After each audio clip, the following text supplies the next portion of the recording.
Do nada, o nome de Rafa Mir pintou no Botafogo. E se você correu no Google para entender quem é, calma. Nesse vídeo eu te mostro como ele joga, os números de sua carreira e se ele realmente é o substituto ideal de Igor Jesus. Bora! Quem é Rafa Mir? Vamos dar uma olhada aqui na carreira dele. 28 anos, 1,91 m, centroavante, perna direita. Mas ainda vou falar um pouco mais sobre algumas atuações dele, mostrando no campinho ali como ele se movimenta, tá? Ele iniciou sua carreira profissional, de fato, no Wolverhampton, porque ele foi vendido rapidamente, muito jovem, saindo do Valencia V para a equipe inglesa. E aí depois ele rodou diversos lugares, voltou para a Espanha pelo Las Palmas, depois jogou no Nottingham Forest também, e aí no Huesca, que eu quero contar um pouco mais dessa passagem, que foi a melhor da carreira dele em números, até chegar na equipe do Sevilha, que mantém o passe dele, mas na última temporada ele jogou na equipe do Valência. E falando em Valência, né, essa última temporada do Rafa Mir, foram 22 partidas disputadas, 20 em La Liga, 2 em Copa do Rei, 2 gols marcados e 2 assistências. A maioria dos jogos, né, teve lesão ali em algumas partidas, né? Ele começou do banco, né? Tanto que no 11 inicial ele tem somente 5. Então foi até difícil pra gente trazer uma análise aqui mais completa, porque jogo completo dele mesmo realmente foram poucos nessa última temporada. Caiu bastante, foi pouco utilizado, inclusive banco do Hugo Duro, que é um outro centroavante da equipe do Valência. Posicionamento do jogador, geralmente ele atua mais pelo centro do campo, e ele faz muito esse movimento que vocês estão vendo agora, de ser um jogador para buscar a bola de costa e conter, né, a marcação ali do adversário com muita facilidade, até porque é um jogador de fato físico, e aí conseguir distribuir a jogada e ajudar também nesse momento de construção. Tem um bom domínio, inclusive, né, como a gente vê nessa bola aí de peito, né, e sempre distribuindo ali mais próximo. Não é um jogador de último toque, tá?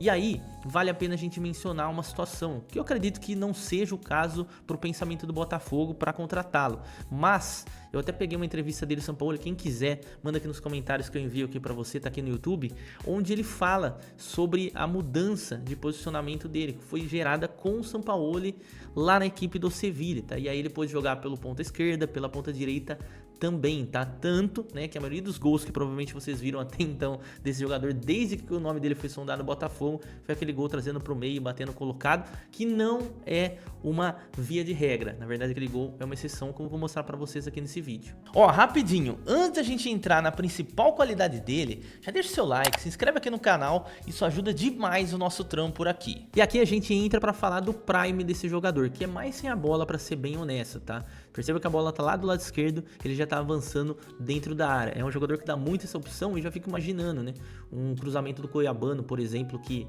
realmente é muito forte nesse quesito, buscando ele, né, ainda mais sendo um jogador de 1,90 m.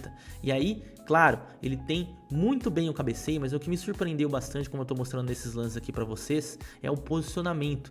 Como ele se posiciona bem para estar diversas vezes ou desmarcado, como a gente vê nessa situação, ou até mesmo chegando antes do seu adversário na bola, como nesse segundo exemplo que a gente tá vendo. Você vê que tem os dois adversários, ele entra no meio dos dois e cabeceia muito bem. Aliás, eu falei que ia falar de Huesca aqui para vocês nesse vídeo, por quê? Porque foi a melhor temporada dele com a equipe do Huesca, que curiosamente terminou sendo rebaixado nessa temporada, mas aí ele fez 39 partidas e marcou 16 gols, a maior fase artilheira da sua vida, num clube vindo de segunda divisão. Lembrando que ele jogou boa parte ali da temporada da La Liga 2, né, chamada La Liga 2, subiu com o Huesca e depois infelizmente acabou caindo exatamente na mesma temporada, pela dificuldade dos times se manterem, mas ele mesmo teve seu prime na equipe do Huesca. E dá uma olhada nesse lance aqui de novo, não é somente com a cabeça, mas também com os pés, como ele consegue encontrar esse espaço mesmo diante de dois zagueiros, posiciona-se entre eles para receber a bola livre e aí só finalizar. E aí, para afirmar de vez essa questão que eu comentei de ser um jogador de último toque, é que mesmo fora da área ele também tem um bom movimento, ele sabe muito bem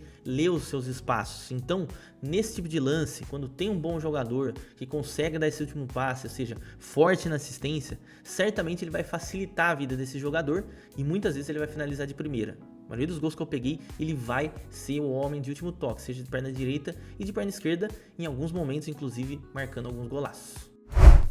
Na minha opinião, o Rafa Mir é aquele típico caso de jogador que surgiu com muita expectativa, mas não conseguiu se firmar de verdade como um grande centroavante. Se a transferência para o Botafogo vingar, eu enxergo como uma grande aposta. Pode dar muito certo, mas também corre o risco de não entregar. Inclusive, na minha opinião, eu gosto mais do Arthur Cabral. Agora, falando em espanhol, tem outro nome que já chegou no futebol brasileiro. Saúl Ñíguez foi anunciado pelo Flamengo e eu também analisei o estilo de jogo dele. Clica no vídeo que está aparecendo na tela para entender como joga o novo reforço rubro-negro. Tamo junto!